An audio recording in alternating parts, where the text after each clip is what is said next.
أعوذ بالله من الشيطان الرجيم. بسم الله الرحمن الرحيم. يا بني إسرائيل اذكروا نعمتي التي أنعمت عليكم وأني فضلتكم على العالمين واتقوا يوما لا تجزي نفس عن نفس شيئا ولا يقبل منها شفاعة ولا يؤخذ منها عدل ولا هم ينصرون. وإذ نجيناكم من آل فرعون يسومونكم سوء العذاب يذبحون أبناءكم ويستحيون نساءكم وفي ذلكم بلاء من ربكم عظيم. وإذ فرقنا بكم البحر فأنجيناكم وأغرقنا آل فرعون وأنتم تنظرون. وإذ وعدنا موسى 40 ليلة ثم اتخذتم العجل من بعده وأنتم ظالمون. صدق اللہ العظیم. یہاں سے باری تعالیٰ اب تفصیل سے بنی اسرائیل کے حالات ذکر کر رہے ہیں. اخیر پارے تک انہی کے حالات بیان کیے گئے ہیں جن کا آج ہمارے مسلمانوں سے مقابلہ ہو رہا ہے. اللہ سبحانہ و تعالیٰ نے پہلی آیت میں فرمایا میں نے جو تم پر نعمتیں بھیج رکھی ہیں ان کو یاد کرو. اور جب نعمتوں کو آدمی یاد کرتا ہے تو نعمت دینے والے کا پھر شکر بھی ادا کرتا ہے. میری نعمتوں کو یاد کرو گے پھر میرا شکر بھی ادا کرو گے تم. اور میں نے تم کو تمہارے زمانے میں سب سے زیادہ اونچا بنایا تھا. سب سے زیادہ مقام اونچا تمہیں ہی دیا تھا میں نے. تو ان نعمتوں کو یاد کرو اور جب میری نعمتوں کو یاد کرو گے پھر تم میرا شکریہ ادا کرو گے اور جب شکریہ ادا کرو گے تو میں تمہاری نعمتوں میں اضافہ کرتا رہوں گا. اے یعقوب علیہ السلام کے اولاد یاد کرو میری ان نعمتوں کو جو میں نے تم پر بھیجی ہیں. اور ایک نعمت کیا ہے؟ وَإِنِّي فَضَّلْتُكُمْ عَلَى الْعَالَمِينَ. اور میں نے تم کو عالمین پر فضیلت دی ہے. اگلی آیت میں اہم بات ارشاد فرمائی ہمارے لیے بھی ہے ان کے لیے بھی ہے. دنیا میں کوئی آدمی اگر پکڑا جاتا ہے تو اس کے چھڑانے کے 4 طریقے ہیں. کوئی آدمی پکڑا جائے تو اس کے چھڑانے کے 4 طریقے دنیا میں اختیار کیے جاتے ہیں. ایک طریقہ یہ ہے کہ نام تو ہے خالد کا اور لوگوں نے بھیج دیا زید کو. بیچارے کا غلط نام دے کر کے پولیس میں تھانے میں قصور کوئی اور کر رہا ہے اور بیچارہ پٹ دوسرا رہا ہے. دنیا میں ایسا ہو رہا نہیں ہو رہا ایسا ہو رہا. دوسری صورت یہ ہوتی ہے کہ کوئی آدمی پکڑا گیا کسی کی سفارش لگوا دی. ایم ایل اے کی سفارش لگوا دی, ایم پی کی سفارش لگوا دی, کسی اور بڑے کی سفارش لگوا دی. سفارش سے بسا اوقات آدمی چھوٹ جاتا ہے. یہ بھی طریقہ دنیا میں چل رہا ہے. تیسرا طریقہ یہ ہے کہ بھاری رقم دے کر چھڑا لیا جائے. مجرم نے کوئی جرم کر رکھا ہے اور وہ پکڑا گیا, اس کو چھڑایا جانا ہے تو پیسے دے دیے جائیں. لاکھ دے دیں, 2 لاکھ دے دیں, 10 لاکھ دے دیں, کروڑ دے دیں. ایسا بھی ہو رہا نہیں ہو رہا ایسا بھی ہو رہا ہے. چوتھی صورت یہ ہے کہ کسی مجرم کو چھڑانے کے لیے بھاری لوگ جمع ہو جائیں اور دھاوا بول دیں. ہزاروں کی تعداد میں, لاکھوں کی تعداد میں لوگ جمع ہو جائیں, ہمارے آدمی کو چھوڑو نہیں تو ہم یہاں سے ہٹیں گے نہیں, دھرنا دے رہے ہیں. ایسا بھی ہوتا ہے. اللہ سبحانہ و تعالیٰ کے یہاں کوئی ان میں سے نہیں چلے گی. نہ باری تعالیٰ کے یہاں کسی انسان کو دوسرے انسان کے بدلے میں پکڑا جائے گا, نہیں وہاں کسی کی سفارش چلے گی اور نہیں وہاں کوئی رشوت چلے گی اور نہ وہاں کوئی جتھا کام آئے گا. وہاں اگر کام آئے گا ایمان اور اعمال کام آئیں گے. اس لیے اللہ سبحانہ و تعالیٰ نے پہلے ہی صاف کر دیا معاملے کو کہ ان 4 کاموں میں سے وہاں کوئی کام نہیں آئے گا. نہ کسی کی سفارش چلے گی, نہ کوئی آدمی دوسرے آدمی کے بدلے میں پکڑا جائے گا, اور نہ ہی پیسے دے کر وہاں چھڑایا جا سکتا ہے کسی کو, اور نہ بھاری تعداد لوگ جمع کر کے کسی کو چھڑایا جا سکتا ہے. وہاں کوئی نہیں. وہاں تو اگر کام آنا ہے تو ایمان اور اعمال صالحہ کام آئیں گے. اللہ اپنے فضل سے ہمیں تیاری کی توفیق عطا فرما دے. وَإِنَّجَّيْنَاكُمْ مِنْ آلِ فِرْعَوْنَ. یہاں سے باری تعالیٰ تفصیل شروع کر رہے ہیں ان کی باتوں کی. موسیٰ علیہ السلام کے ماننے والے بنی اسرائیل کہلاتے تھے. یعقوب علیہ السلام کی اولاد تھی وہ، ان کو بنی اسرائیل کہا جاتا تھا۔ فرعون بادشاہ تھا، وہ ان سے طرح طرح کے کام لیتا تھا، مصیبت میں ان کو ڈال رکھا تھا، بیچارے کام بھی کرتے تھے اور ان کے اوپر پریشانیاں بھی آتی رہتی تھی۔ موسیٰ علیہ السلام فرعون کو سمجھاتے ان کو چھوڑ دے، اللہ کا عذاب آتا فرعون پر، اس وقت کہتا کہ چھوڑ دوں گا، پھر جب عذاب ٹل جاتا پھر نہیں چھوڑتا تھا۔ اللہ کا حکم آیا موسیٰ علیہ السلام کے نام کیا، آج رات ان کو چپ چاپ لے کر نکل جاؤ، اپنے ساتھیوں کو چپ چاپ لے کر نکل جاؤ۔ موسیٰ علیہ السلام نے سارے ساتھیوں کو چپ چاپ لے کر نکل گئے۔ آگے دریائے نیل آ گیا، سارے بنی اسرائیل موسیٰ علیہ السلام کے سارے ساتھی دریا کے سامنے پہنچ گئے۔ فرعون نے جب دیکھا کہ سارے بنی اسرائیل چلے گئے تو اس نے اپنے سارے فوجیوں کو، سارے کارندوں کو حکم دیا سب پیچھا کرو ان کا، سواریوں پر سوار ہو کر، ہاتھیوں پر، گھوڑوں پر سوار ہو کر سواریوں پر پہنچ گئے۔ بنی اسرائیل آگے دریا ہے، پیچھے فرعون کا لشکر آ گیا۔ دریا پر کوئی پل نہیں ہے، کوئی جانے کا راستہ نہیں ہے، پیچھے سے فرعون کا لشکر آ گیا۔ موسیٰ علیہ السلام سے کہنے لگے موسیٰ اب کیا ہوگا، ہم کہاں جائیں گے، اس سے اچھا تو یہ تھا ہمیں وہیں مروا دیتے، تم یہاں لے کے مروانا چاہتے ہیں آپ۔ موسیٰ علیہ السلام نے اللہ سے رضی اللہ کیا کریں اب، بارتان فرمایا اس سمندر پر اپنی لاٹھی مارو۔ سمندر پر لاٹھی ماری، اللہ سبحانہ وتعالی نے سمندر میں 12 راستے بنا دیے، 12 خاندان تھے، 12 راستے بنا دیے، اور ہر خاندان اپنا راستہ پہچان بھی لیا، یہ فلاں کا ہے، یہ فلاں کا ہے، فلاں، ہر ایک اپنے راستے کو پہچان کر اس میں چلنا شروع کر دیا۔ چل رہے ہیں، بیچ میں بالکل بہترین سڑک بن گئی دریا میں، تو کہنے لگے کہ پتہ نہیں ہمارے ساتھی باقی مر گئے، ہمیں تو اپنے آپ ہی نظر آ رہے، دوسرے تو ہمیں نظر نہیں آ رہے اپنے۔ تو اللہ سبحانہ وتعالی نے ان پانی کی دیواروں میں جالیاں کاٹ دی، ہر ایک دوسرے کو دیکھ کر چل رہا ہے، بات کرتے چل رہے۔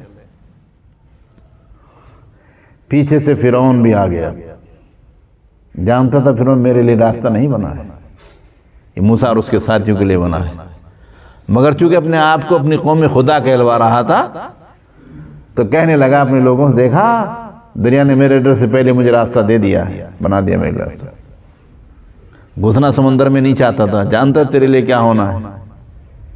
جبریل علیہ السلام اس کے بعد گھوڑا تھا، جبریل علیہ السلام گھوڑی لے کر اس کے گھوڑے کے سامنے سے گزرے تو گھوڑا اس گھوڑی کے پیچھے بھاگا، سمندر میں داخل ہو گئے جبریل علیہ السلام گھوڑی لے کر اپنی، وہ بھی پیچھے پیچھے داخل ہو گیا، فرعون داخل ہوا، سارا ہی لشکر تو داخل ہو گیا سمندر میں۔ جب سارا لشکر اس سمندر میں داخل ہو گیا، اللہ سبحانہ وتعالی نے دریا کو حکم دے دیا جیسے پہلے سے چلتا تھا چلنا شروع ہو جا، سارے راستے ختم اور سارے کے سارے غرق ہو کر وہیں کے وہیں رہ گئے۔ اللہ بہت بڑے ہیں ہمارے، اس لیے ہمیں اپنے اللہ پر یقین اور بھروسہ ہونا چاہیے۔ جو بنانا جانتا ہے وہ بگاڑنا بھی جانتا ہے، جو بگاڑنا جانتا ہے وہ بنانا بھی جانتا ہے۔ ہمیں اسی ذات اقدس سے مانگنا ہے، اسی سے ہمیں سوال کرنا ہے، اسی سے ہمیں کہنا ہے۔ اللہ ہمیں اپنے رب سے کہنے کی توفیق عطا فرما دے۔ جب یہ ڈوبنے لگا تو جبریل علیہ السلام نے اس کو ایک پرچہ دکھایا فرعون کو۔ اس نے زندگی میں جبریل علیہ السلام اس کے پاس ایک سوال لے کر آئے تھے کہ اگر کوئی آدمی اپنے آقا کا، اپنے مالک کا بھگوڑا ہو، اپنے مالک کا نافرمان ہو، اس کی سزا کیا ہے؟ اپنے مالک کی نافرمانی کر رہا ہو، اپنے آقا کی بات نہ مان رہا ہو، اپنے بادشاہ کو نہ مان رہا، اس کا کیا علاج ہے، کیا سزا اس کی؟ اس نے اپنے ہاتھ سے جواب لکھا تھا پرچے پر، اس کی سزا یہ ہے کہ اس کو دریا نیل میں ڈبو دیا جائے، اس کو دریا نیل میں ڈبو دیا جائے۔ اب جب یہ ڈوب رہا ہے وہ پرچہ لے کے جبریل امین اس کے سامنے پہنچ گئے، دیکھ تیری طے کی ہوئی سزا تجھے دی جا رہی ہے، اللہ سبحانہ وتعالیٰ کا بھگوڑا ہے تو، اللہ کا نافرمان ہے تو، اپنے آقا کی فرمانبرداری سے ہٹ کر تو نافرمانی میں آیا ہے، تیرا علاج تیرے قلم سے لکھا ہوا یہ ہے۔ اس وقت کلمہ پڑتا ہے، مگر یاد رکھو اس وقت کا ایمان معتبر نہیں ہوتا۔ سارا کا سارا لشکر بھی ڈوب گیا اور وہ بھی ڈوب گیا، فرعون بھی ڈوب گیا۔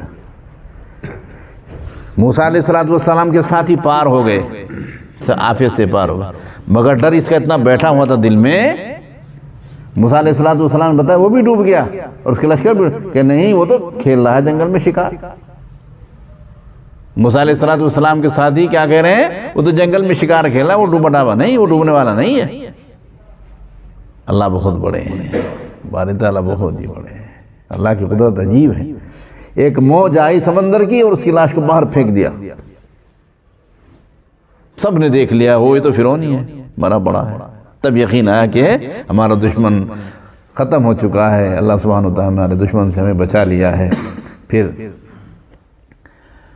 ایک جگہ رہنے لگے، موسیٰ علیہ السلام سے کہا موسیٰ اب تو ہم مطمئن ہو گئے، دشمن ہمارا مر گیا، فوت ہو گیا، اب ہمارے پاس اللہ کے احکامات لائیے، ان پر عمل کریں گے۔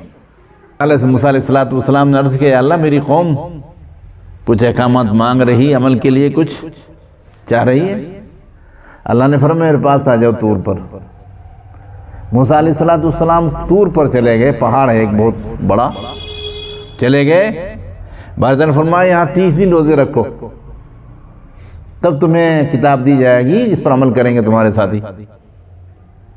30 دن کے بعد موسیٰ علیہ السلام نے منہ میں جو اس کی بدبو ہو جاتی ہے روزے کی وجہ سے، مسواک کر لی، وہ بدبو زائل ہو گئی۔ اللہ نے فرمایا موسیٰ بدبو تمہیں بڑی پسند تھی، تم نے کیوں زائل کر دیا اس کو؟ 10 روزے اور رکھو، دوبارہ پیدا کرو اس بدبو کو۔ چنانچہ 30 وہ ہو گئے، 10 اور 40 روز وہاں گزر گئے، اور موسیٰ علیہ السلام کو 40 روز کے بعد باری تعالیٰ نے تورات دے دی۔ بہت بڑی کتاب اللہ سبحانہ وتعالیٰ کی، وہ تورات لے کر موسیٰ علیہ السلام، اس کی تختیاں تھیں جس طرح کی تختی لکھی ہوتی، لے کر اپنے قوم میں تشریف لے گئے۔ باقی بات انشاءاللہ آئندہ ہفتے میں آپ کے سامنے آئے گی۔ اے بنی اسرائیل، یعقوب علیہ السلام کی اولاد، یاد کرو میری نعمتوں کو جو میں نے تم پر کی ہیں، اور میں نے تم کو فضیلت دی، سارے عالم پر تمہیں فضیلت دی۔ بنی اسرائیل کو اللہ سبحانہ وتعالیٰ نے اس زمانے میں سارے عالم کے لوگوں سے اونچا بنایا تھا۔ ہمارے نبی صلی اللہ علیہ وسلم برکتیں، ہم بھی سارے لوگوں سے اونچے ہیں، ہم بھی سارے لوگ، امت محمدیہ ساری امتوں سے اعلیٰ اور افضل ہے۔ وہاں بھی میدان حشر میں بھی ساری امتوں سے اعلیٰ اور افضل رہے گی۔ اللہ ہمیں اپنے نبی کا صحیح ماننے والا بنا دے۔ ڈرو اس دن سے جس دن کوئی نفس کسی نفس کے کچھ بھی کام نہیں آئے گا، کوئی نفس کسی نفس کے کچھ بھی کام نہیں۔ یہ سوچیے میرا بیٹا پکڑا ہوا ہے، چلو میں پکڑا جاؤں، میرا بیٹا چھوٹ جائے، وہاں نہیں چلے گا، وہاں تو جو پکڑا گیا وہی پکڑا جائے گا، جو مجرم ہوگا پکڑا جائے گا، وہاں غیر پر ظلم نہیں ہوگا۔ وَلَا يَقْبَلُ مِنْهَا شَفَاعَةً، سفارش بھی کسی کی وہاں مانی نہیں جائے گی۔ اگر مانی جائے گی تو ایمان والوں کے لیے ہوگی، اور پھر انبیاء سفارش کریں گے، ان کی سفارش مانی جائے گی۔ ہمارے نبی صلی اللہ علیہ وسلم سفارش کریں گے، آپ کی سفارش مانی جائے گی۔ حافظ قرآن سفارش کرے گا اپنے ماں باپ کی، ان کی سفارش مانی جائے گی، اور ایسے ہی شہید سفارش کریں گے، ان کی سفارش مانی جائے گی، مگر جب مانی جائے گا وہ ایمان اور اعمال صالحہ ہوں، جب مانی جائے گی۔ ایمان اور اعمال صالحہ نہیں، پھر کسی کے لیے کوئی سفارش نہیں چلے گی۔ اور وَلَا يَأْخُذُ مِنْهَا عَدْلٌ، کوئی رشوت بھی نہیں لی جائے گی، وہاں رشوت سے بھی کام نہیں چلے گا۔ وَلَا هُمْ يُنصَرُونَ، اور نہ ان کی مدد کی، جتھا بن کر کوئی ان پر حملہ کر دے اللہ سبحانہ وتعالیٰ سے کسی کو چھڑا لے، ایسا وہاں نہیں ہوگا۔ اور یاد کرو اس وقت وہ جب کہ ہم نے تم کو نجات دی آل فرعون سے، یَسُومُونَکُمْ سُوءَ الْعَذَابِ، تمہیں چکھاتا تھا برے عذاب تمہیں چکھاتا تھا۔ ایک عذاب کیا تھا، اس کو بتا دیا نجومیوں نے کہ تیری سلطنت میں ایک لڑکا پیدا ہونے والا جو تیری سلطنت کی تباہی کا ذریعہ بنے گا۔ تو اس نے لڑکوں کو قتل کرانا شروع کر دیا،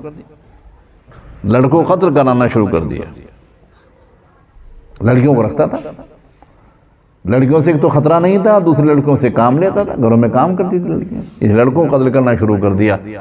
اسی کو کہنے والا تھا یذبحون ابناءکم، تمہارے بیٹوں کو ذبح کرتا ہے، اور وہ یستحیون نساءکم، تمہاری عورتوں کو زندہ رکھتا ہے، اور فی ذلک بلاء من ربکم عظیم، اور اس میں تمہارے رب کی طرف سے بڑی آزمائش ہے، تمہارے رب کی طرف سے بڑی آزمائش ہے۔ ظاہر ہے اپنے آنکھوں کے سامنے اپنے بچے کا قتل ہو رہا ہے، کتنی بڑی آزمائش ہے۔ اور ذرا سوچ کر تو دیکھو، بچے کو اگر سامنے قتل کیا جائے گا تو کیسی گزرے گی باپ کے دل پر، ماں کے دل پر کیسی گزرے گی۔ وَإِذْ فَرَقْنَا، اور جب کہ پھاڑ دیا ہم نے تمہاری وجہ سے سمندر کو، رستے بنا دیے اور نجات دی ہم نے تم کو اور غرق کر دیا ہم نے فرعون کی آل کو وانتم تنظرون، حالانکہ تم بھی اس منظر کو دیکھ رہے تھے۔ اور یاد کرو جب کہ ہم نے وعدے کہ موسیٰ علیہ السلام سے 40 راتوں کا، پھر ہم نے تم کو ثم اتخذتم، پھر تم نے بچڑا بنایا موسیٰ علیہ السلام کے بعد وانتم ظالمون، حالانکہ تم ظالم ہو۔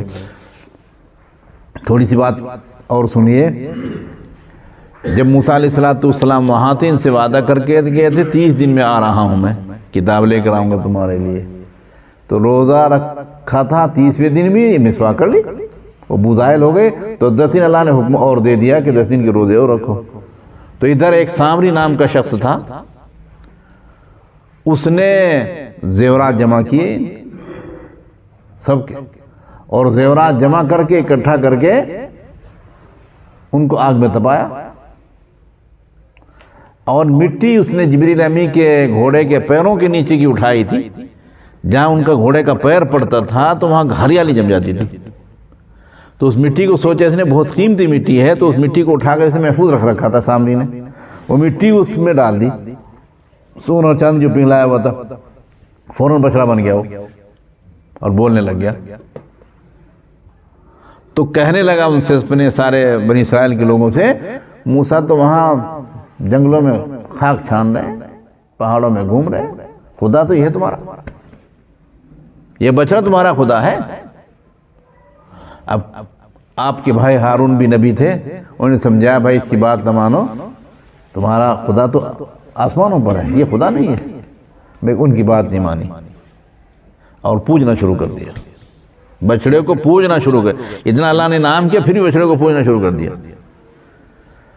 موسیٰ علیہ السلام آئے، باری تعالیٰ نے وہیں کہہ دیا تھا موسیٰ تیری قوم بگڑ گئی ہے، وہ تو بتوں کی پوجا کرنا شروع کر رہی ہے، غصہ تو وہیں آ گیا۔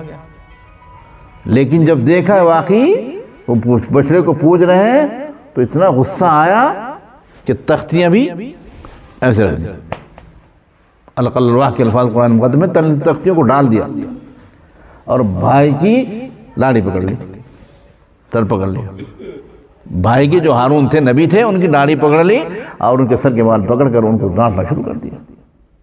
بھائی نے کہا میرے بھائی میری داڑھی مت پکڑو، میں نے ان کو بہت سمجھایا، سختی میں نے اس لیے نہیں کی کہ پھر ان میں اختلاف ہو جاتا، الگ الگ جماعتیں بن جاتی، میں سمجھایا بہت۔ تب حضرت موسیٰ علیہ السلام کا غصہ ٹھنڈا ہوا اور پھر سب کو اللہ سبحانہ و تعالیٰ سے معافی مانگنے کے لیے اللہ سے کہا یا اللہ کیسے معاف کیا جائے گا، پھر معافی کا ذکر انشاءاللہ دفتر میں کریں گے۔ سمت تخذ، پھر بنایا تم نے بچڑے کو اس کے بعد وانتم ظالمون، اور تم ظالم ہو۔ اللہ اپنے فضل سے ہمیں ایسی نافرمانی سے بچا لے باری تعالیٰ۔ بھائی ایمان سلامت چلا جائے سب کچھ ہے، ایمان نہ ہو تو کچھ بھی نہیں ہے۔ جب بچڑے کو پوجنا شروع کر دے ایمان کہاں رہا؟